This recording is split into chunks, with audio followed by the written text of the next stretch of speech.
हंसदी सुनो ना, हम तुम पे हक तो दो ना, चाहे तो जान लो ना, देखा तुम्हें तो होश उड़ गए, होठ जैसे खुद ही सिल गए, ये होठ जैसे खुद ही सिल गए।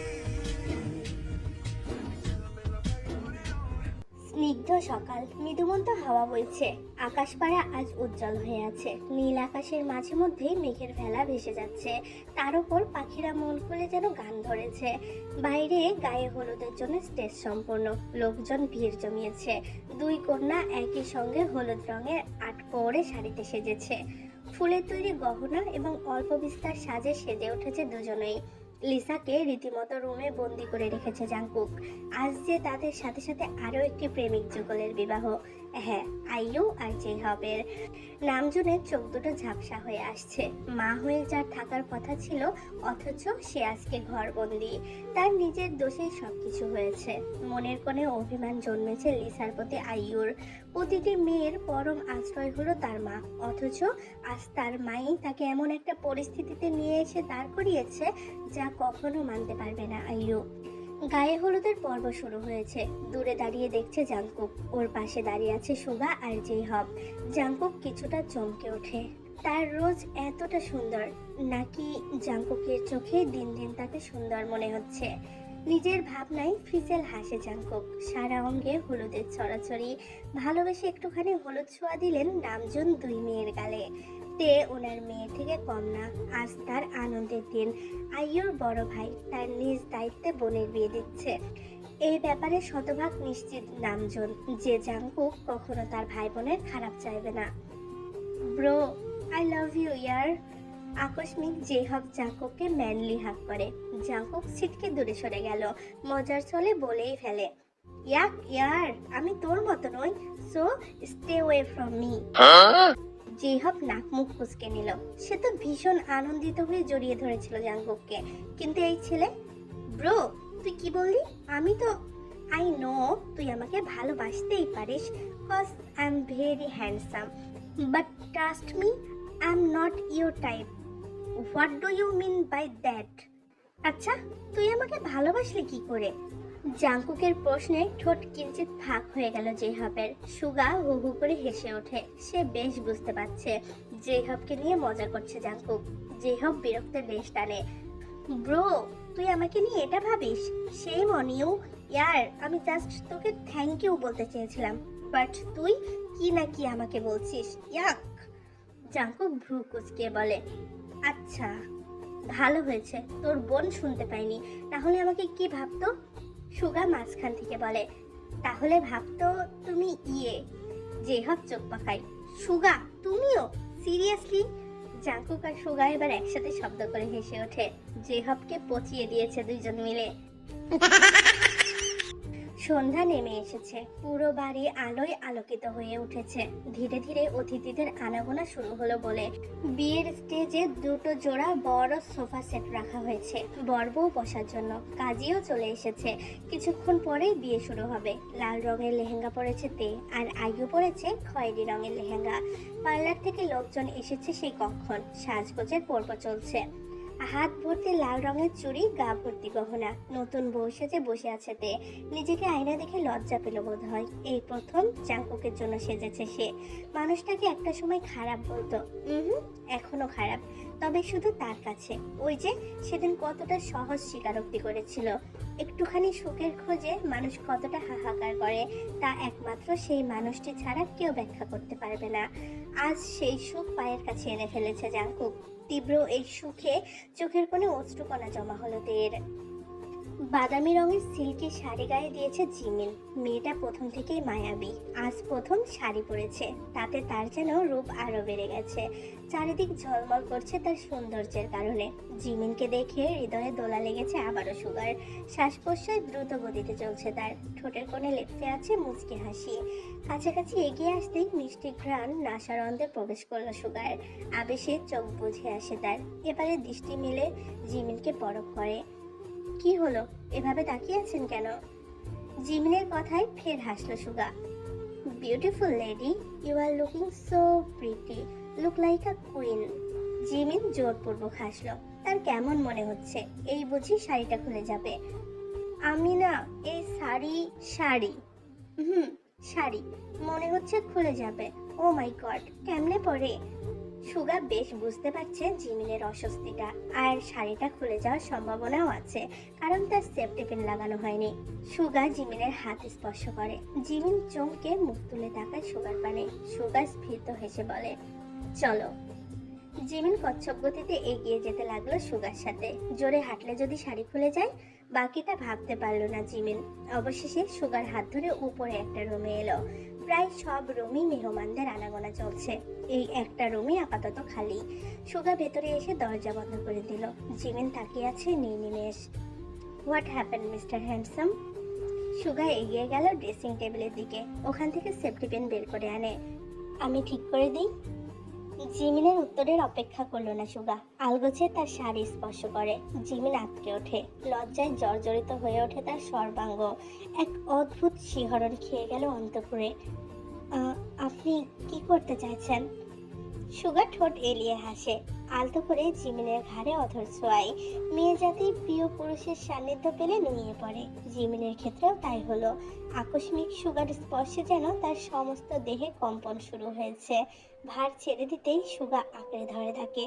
আলগোছে ছুঁয়ে যাচ্ছে সুগার ঠোঁটটাকে। কপালে চুমু খেতেই জিমিন তার পাঞ্জাবি আঁকড়ে ধরে। আপনি আর আমি এক হব কবে মিস্টার হ্যান্ডসাম? আমিও বিয়ে করে ফেলি আপনার সঙ্গে আজকেই। সুগা হেসে ফেলে জিমিনের কথাই। করবো তো বিয়ে জিমিন, খুব শীঘ্র। আগে ওদের বিয়েটা হোক। জিমিনের হয়তো মন খারাপ করলো, তার মুখশ্রী জুড়ে আধার নেমে এসেছে। সুগা দুই হাতের আঁচলাই তুলে নিল জিমিনের মুখশ্রী। জান, আই লাভ ইউ। জিমিন চুপচাপ। সুগা অধরে অধরে স্পর্শ করাতেই ক্ষীণ কেঁপে উঠল জিমিন। স্পর্শগুলো তার কাছে নতুন, এর আগে কখনো এমন স্পর্শ পায়নি সে।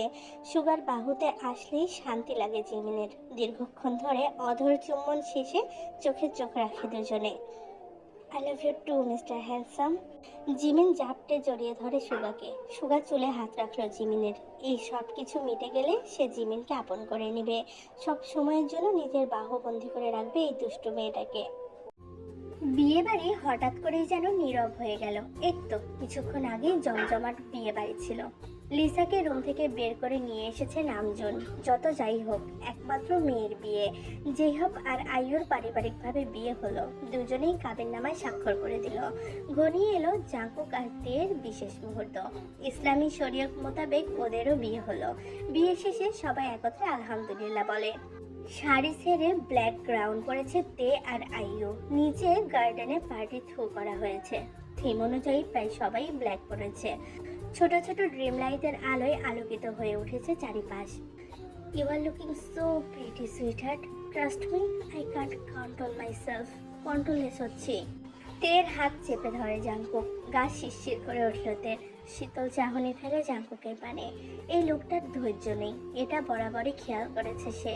তেও জাঙ্কুকের মতো ফিসফিসিয়ে বলে, অসভ্য জাঙ্কুক চৌধুরী, এবার তো ভালো হয়ে যান। This is not fair sweetheart. এখন ভালো হলে প্রবলেম আছে, এখন তো আরো খারাপ হতে হবে। কজ থার্ড টাইম বিয়ে করলাম আমরা। তে চোখ পাকিয়ে জাঙ্কুকের পানে তাকাই। জাঙ্কুক চোখ টেপে। সফট মিউজিক টিউন বেজে চলেছে। মিউজিকের সাথে পা মিলিয়ে কাপল ডান্স করছে জেহব আর আইয়ু। এক পাশে দাঁড়িয়ে ক্ল্যাপ করছে জেনি। সে অনেকটাই সুস্থ এখন, নিজের পায়ে দাঁড়াতে পারে। সুন্দরী এই রাতটা এনজয় করছে সবাই। সবার সাথে হাসি মুখে কথা বললেও ভেতরে জ্বলে যাচ্ছে লিসার। সবকিছুর মূলে এই তে। ও যদি জার্মানি না যেত তাহলে জাঙ্কুক আসতোই না, আর না তার মেয়ের এভাবে বিয়ে হতো, তাও আবার জাঙ্কুক তাকে রুমে বন্দি করে রেখেছিল। Let's dance sweetheart, come. Jungkook তের হাত ধরতে তে মিনমিনিয়ে বলে, প্লিজ আজকে থাকুক। জাঙ্কুক কি শুনবে? কখনো না। Today is very special baby, come. Jungkook জোরপূর্বক ডেকে নিয়ে গেল।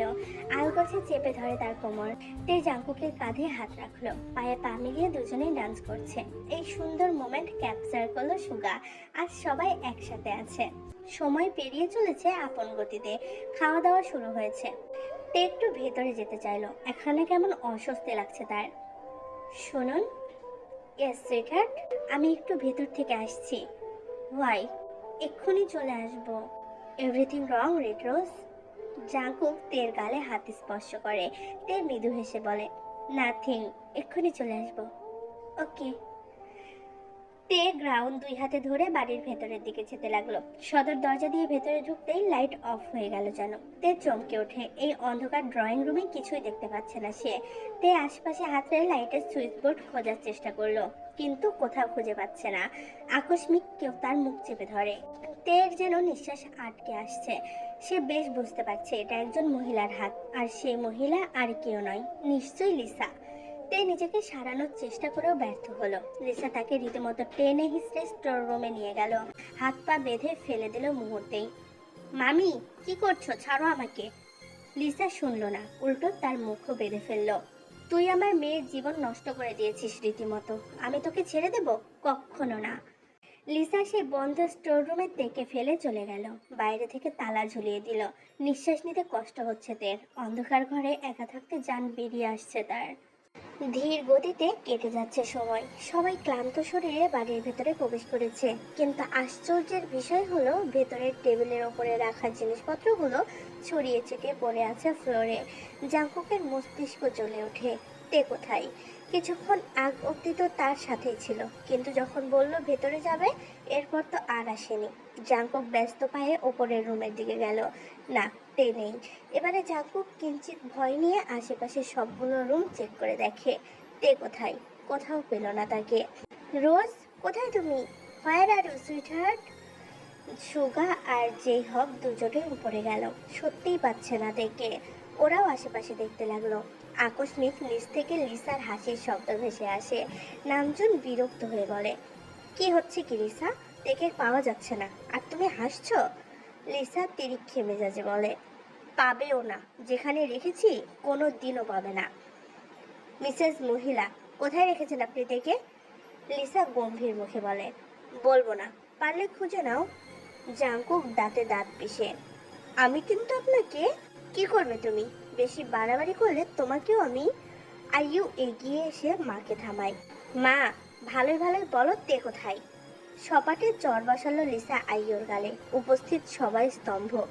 তুই তো কথাই বলবি না। নিজের ইচ্ছে মতো তো বিয়ে করেছিস, এখন আমাকে বলতে এসেছিস কেন? জাঙ্কুক গর্জে ওঠে, আমি আপনাকে দেখে নিব। জাস্ট একবার থেকে পেয়ে নি, তারপর জাস্ট ওয়েট অ্যান্ড ওয়াচ। জ্ঞান হারিয়ে ফ্লোরে লুটিয়ে পড়ে আছে তে, মুখে এখনো রুমাল বাঁধা। জাঙ্কুক এমনতর অবস্থা দেখে চমকে যায়। দাঁড়িয়ে পড়লো সেই মুহূর্তেই। চেয়ে রইল ক্ষণকাল। আকস্মিক দৌড়ে গিয়ে জাপটে ধরে তেকে। তবে তার মুখে একটাও কথা নেই। বিয়ে বাড়ি কেমন নিস্তব্ধ হয়ে গিয়েছে। সুগা ডাক্তারকে খবর দিয়েছে। আয়ু যেমন ছিল তেমনই তের পাশে বসে আছে। জেনি যতটা সুস্থ হয়েছিল, এখন তের অবস্থা দেখে যেন অসুস্থ হয়ে পড়েছে। টিমটিম লাইট জ্বলছে। বিছানায় শুয়ে আছে তে। তের ঠিক সামনে দাঁড়িয়ে আছে জাঙ্কুক। মেয়েটি ঘুমাচ্ছে। জাঙ্কুক এগিয়ে গেল বেলকনিতে। অন্ধকার রাত্রিতে তার চোখ দুটো যেন জ্বলে উঠেছে। চোখের কার্নিশ কেমন লালচে হয়ে আছে। পকেট থেকে সিগারেট বের করে টান দিল। দীর্ঘক্ষণ সময় নিয়ে পুরোটা শেষ করলো জাঙ্কুক। অবশেষে বেলকনি থেকে চলে এলো রুমের ভেতরে। লাইট অফ করে তের পাশে গিয়ে শুয়ে পড়লো। আলগোছে তের মুখোশটি স্পর্শ করে। এখনো গালের কিছু ভাগ লাল হয়ে আছে। জাঙ্কুক রাখছে কিনা তা বোঝা দায়। সে যে জাঙ্কুক চৌধুরী, কখন কি মুডে থাকে তা সহজে ধরাটা বোধহয় কারোর পক্ষেই সম্ভব নয়। চাদরের ভেতরে ঢুকে গেল জাঙ্কুক। তের হাত টেনে বুকে এনে ফেলে তেকে। দুই হাতে জড়িয়ে ধরে তাকে। তে কিছুটা নড়ে চড়ে ওঠে। চোখ দুটো খোলার চেষ্টা করলেও ব্যর্থ হলো। জাঙ্কুক বাধা প্রদান করে। আলগোছে হাত দিয়ে চোখ দুটো বুঝতে থাকে। তে দুর্বল হাতে জাঙ্কুককে শক্ত করে জড়িয়ে ধরতে ব্যর্থ হলো। জাঙ্কুক উল্টো তাকে শক্ত করে জড়িয়ে ধরলো। তে ফের ঘুমে তলিয়ে যায়। কিন্তু একজন পুরুষ যে নির্ঘুম রাত্রি যাপন করেছে তা ক্ষণাক্ষরেও টের পেল না তে। ভোরের আলো ফুটে উঠেছে। ধীরে ধীরে সূর্যের রশ্মি চারিদিকে ছড়িয়ে পড়েছে। সময়টা বোধ হয় 5:30 ছুঁই ছুঁই হবে। হিম শীতল আবহাওয়া, অল্প বিস্তার বাতাস বইছে। পাখিদের কিচিরমিচির শব্দে মুখরিত হয়ে উঠেছে চারিদিকে। দূরে কোথাও পানির কলহের শব্দ আসছে। বাগানের মিষ্টি ফুলের ঘ্রাণ পুরো বাড়ি মাতিয়ে তুলতে সক্ষম। মালিরা এসেছে সেই কখন। বাগানের গাছগুলোতে পানি দিচ্ছে। কাজের বুয়া স্বভাবসুলভ নিজের কাজগুলো করে রাখছে। বিয়ের দ্বিতীয় দিনেই আইয়ু নিজ দায়িত্বে সবার জন্য খাবার তৈরি করেছে। বিয়ে নিয়ে পড়ে থাকলে কারোর খাওয়া হবে না। কে ভেবেছিল মধ্যরাতে ওরকম একটা ঘটনা ঘটবে? কারোর আন্দাজেই ছিল না তা। পুরো বাড়ি যেন বিষণ্ণতায় ডুবে আছে। তারপরেও মনের এক কোণে কোথাও একটা শান্তি পাচ্ছে আইয়ু। যেই হোক কি সুন্দর তাকে আগলে নিয়েছিল কালকে রাতে, তার পাশে ছিল শক্ত হাতে। শেষ রাতে একটুখানি ঘুমাতে পেরেছে আইয়ু, না হলে কাল এসবের কারণে ঘুম উবে গিয়েছিল তার। যেই হোক খুব যত্ন নিয়ে তার চুলে হাত বুলিয়ে ঘুমাতে সাহায্য করেছে। কষ্টে একটুখানি বুকটা ভারী হয়ে এলো আইয়ুর। এই মানুষটা আইয়ুর তার জন্য পারফেক্ট নয়। এই মানুষটাকে নাকি তার মা পছন্দ করে না, অথচ আইয়ু দেখেছে এই মানুষটা তার কত ভালো থাকার কারণ। আইয়ু, জেহাবের কণ্ঠস্বর শুনে ভাবনা থেকে বেরিয়ে এলো আইয়ু। হ্যাঁ বলেন। জেহাব এগিয়ে এসে পেছন থেকে জড়িয়ে ধরে তাকে। Miss you. আইয়ু একটু হাসে। জেহাব তার চুলের ভাঁজে চুম্বন এঁকে দেয়। এক কাপ কফি হবে? এক্ষুনি দিচ্ছি, আপনি ফ্রেশ হয়ে নিন। জেহাব আবার উপরের রুমে চলে গেল। ডান হাতের বাহুতে ক্ষীণ ব্যথা অনুভব করতেই বিছানা ছেড়ে উঠে বসে লিসা। গুড মর্নিং মিসেস মহিলা। সকাল সকাল জাঙ্কুককে নিজের রুমে দেখে তীক্ষ্ণ দৃষ্টি নিবদ্ধ করলেন তিনি। তুমি এখানে কি করছো? কি চাই? জাঙ্কুক এখনো তাকিয়ে আছে তার হাতে থাকা সিরিঞ্জের দিকে। একটু পর টুক করে সেটা জানালা দিয়ে ছুঁড়ে ফেলল। তো মিসেস মহিলা, হাউ আর ইউ? চুপ করো, বাজে কথা রেখে সোজাসুজি বলো, এখানে কেন তুমি? জাঙ্কুক এক পেশে হাসে। আপনাকে পানিশ করতে এসেছি my dear sweet mom. Lisa ভ্রুযুগল কুঁচকে নেয়। মানেটা কি? কি বলতে চাইছো? Look at your hand missus মহিলা, আপনার হাতে কি ওটা? লিসা দৃষ্টি ফেলে নিজের হাতে লাল হয়ে আছে, মনে হচ্ছে কিছু দেওয়া হয়েছে। তৎক্ষণাৎ মনে পড়লো জাঙ্কুকের হাতে সিরিঞ্জ ছিল। এটা কি? তুমি কি দিয়েছো আমাকে জাঙ্কুক? জাস্ট ছোট্ট একটি ইনজেকশন, নাথিং এলস। লিসা আটকে ওঠে। মানে কিসের ইনজেকশন? জাঙ্কুক ভয়ঙ্কর হাসলো। আপনাকে একটা ছোট্ট সারপ্রাইজ দিলাম। এই যে ইনজেকশনটা দিয়েছি, ওটা দেওয়ার ফলে আপনার মস্তিষ্ক উল্টাপাল্টা হয়ে যাবে। আপনি কাঁদবেন, আবার হাসবেন। দেখা গেল নিজের মাথার চুল ছিঁড়তে চাইছেন। আমার রোজকে কষ্ট দেওয়ার জন্য আপনাকে ছোট্ট পানিশমেন্ট দেওয়া হলো। লিসা আটকে ওঠে। এসব কি বলছো তুমি? কি এসব? আকস্মিক লিসার হাত পা চুলকাতে শুরু করেছে। জাঙ্কুক উঠে দাঁড়ালো, বুকে হাত গুজে বলে, রিয়াকশন শুরু হয়ে গেছে মাই ডিয়ার মম। এরপর আপনি সব ভুলে বসবেন। লিসা রীতিমতো পাগলামি শুরু করেছে। জাঙ্কুক বিন্দাস বেরিয়ে গেল। ঠিক এক সপ্তাহ পর লিসাকে ঘরবন্দি করে রাখতে হচ্ছে তাদের। এই সব মনে পড়ছে, চুপচাপ বসছে, কিন্তু পরক্ষণে আবার পাগলামি শুরু করে দিচ্ছে। দিক বিদিক সবকিছু ভেবে ওনাকে রুম বন্দি করে রাখতে হচ্ছে ইদানিং।